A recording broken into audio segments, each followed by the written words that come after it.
स्वागत आहे तुमचं मोरेताईंच्या रेसिपी चॅनल मध्ये।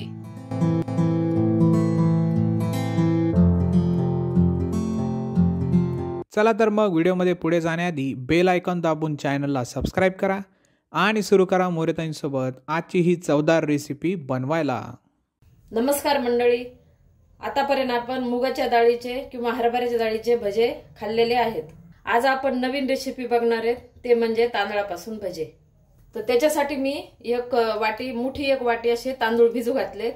2 तास झाले भिजून, चांगले भिजलेले आहेत। आता आपल्याला याला मिक्सर मधून बारीक करून घ्यायचे। हे असे तांदूळ मी पूर्ण पाणी काढून मिक्सरच्या भांड्यात टाकले। आता याला एकदम बारीक पेस्ट करणार आहे। हे अशी बारीक एकदम पेस्ट तयार केली आहे मी, एकदम बारीक असं वाटून घेतलं। आता आपण याला काढून घेऊ। आता आपण तांदळाच्या भज्यासाठी लागणारे साहित्य बघून घेऊ। हे असे मोठे 3 बटाटे मी उकडून घेतलेले, कोथिंबीर घेतले, हिरवी मिरची, जिरे आणि मीठ घेतले। आता बटाटे असे आपण कापून याचे बारीक बारीक काप करून याला पण आपण बारीक करून घेणार आहे मिक्सर मधून। हे असे बारीक करते आणि थोडंसं पाणी टाकायचं बारीक करताना। मी तांदळ दळताना बी थोडं 2-3 चमचे, आपले छोटे चमचे का ते तेवढे 3 चमचे पाणी टाकलं होतं, मग पेस्ट तयार केली। आता हे बटाट्याला पण आपण 2-3 चमचे पाणी टाकून बारीक पेस्ट करून घेणार आहे। आता हे मी पूर्ण बारीक करून याच्यात टाकते। हे उकडलेले बटाटे असे बारीक केले। आता आपण याची पेस्ट तयार करणार आहे। तर मी हे छोटा चमचा आहे का आपला, यानं 3 चमचे पाणी टाकलेलं आहे। आता आपण याची पेस्ट करून घेऊ। ही बटाट्याची पेस्ट आपली अशी झाली आहे, एकदम बारीक तांदळाच्या पेस्ट सारखी। आता आपण काढून घेऊ।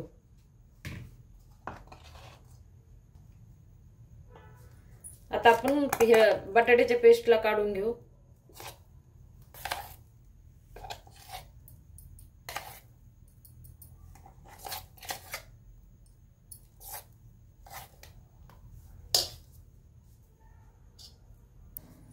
आता आपण हे बटाट्याचं पेस्ट आणि तांदळाची पेस्ट एकत्र करू। म्हणजे चांगलं असं फेटून घ्यायचं। फेटल्यानंतरच भजे मग एकदम मस्त होते। तर एकदम पिठाला असं हलकं करायचं, भुसभुशीत भजे होतात मस्त।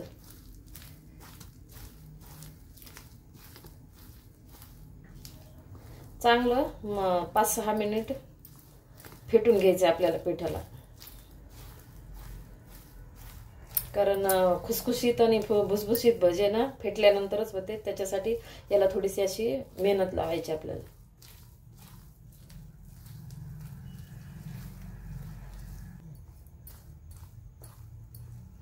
हे पहा, पहिल्या पिठाला आणि ह्या पिठाला किती फरक पडलाय।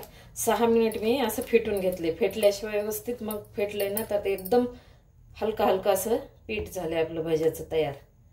आणि आधी फेटून घ्यायचं, नंतर आपल्याला हिरवी मिरची, मीठ वगैरे टाकायचं। कारण आधी जर टाकलं तर मग असं व्यवस्थित फेटता येणार नाही। तर हे दोन्ही मिक्स करण्यासाठी आधी हे करायचं, नंतर मिरची आणि कोथिंबीर ते टाकायचं। आता आपलं पीठ एकदम व्यवस्थित झालंय, एकदम हलकं।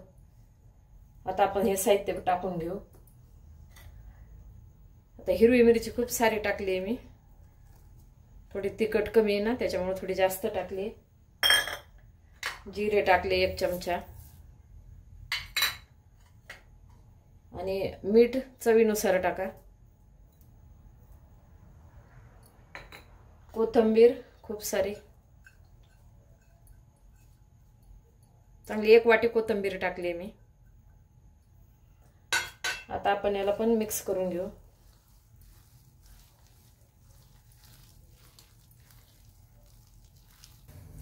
आता पीठ आपलं एकदम व्यवस्थित फेटून तयार झालेलं आहे। आता आपण भजे करणार आहेत आणि याला चांगलं फेटल्यामुळे इनो नाही आणि सोडा पण आपण टाकणार नाही। बिना इनो सोड्याचे आपण भजे तयार करणार आहे। आता आपण गॅस पेटवून कढई ठेवलेली आहे आणि तेल आपलं गरम झालेलं आहे। थोडं हाताला पाणी लावून आपण आता हे हातानेच मी भजे सोडणार आहे। चमच्याने पण तुम्ही टाकू शकता। असे हे आता गोल गोल आपण सोडू भजे।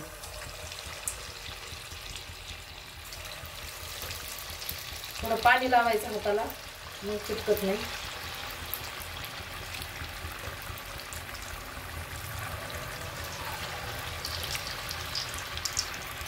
जिथं जागा दिसेल ना तिथं सोडायचे, एका रेत नाही ते, कारण एका रेत सोडले ना तर चिटकते.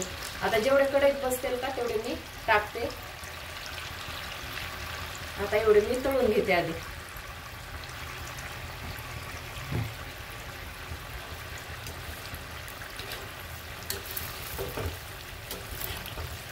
ते पहा लगेच तेल पण आपलं असं गरम तापलेलं पाहिजे, म्हणजे लगेच वरती येते तळून.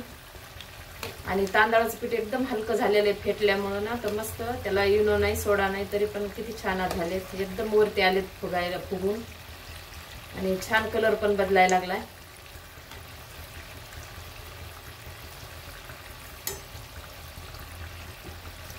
थोड्या हाताने टाकलं ना तर असे गोलगोल येते, आणि चमच्याने टाकलं पण चिकट असतं हे, तर आपण थोडं हाताला पाणी लावून हातानेच टाकायचे, म्हणजे छान भजी येतात गोलगोल.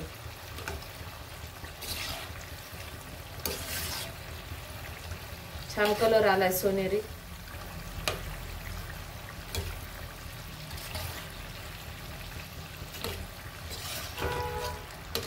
भजे आपले तळून झाले, आपण आता काढून घेऊ.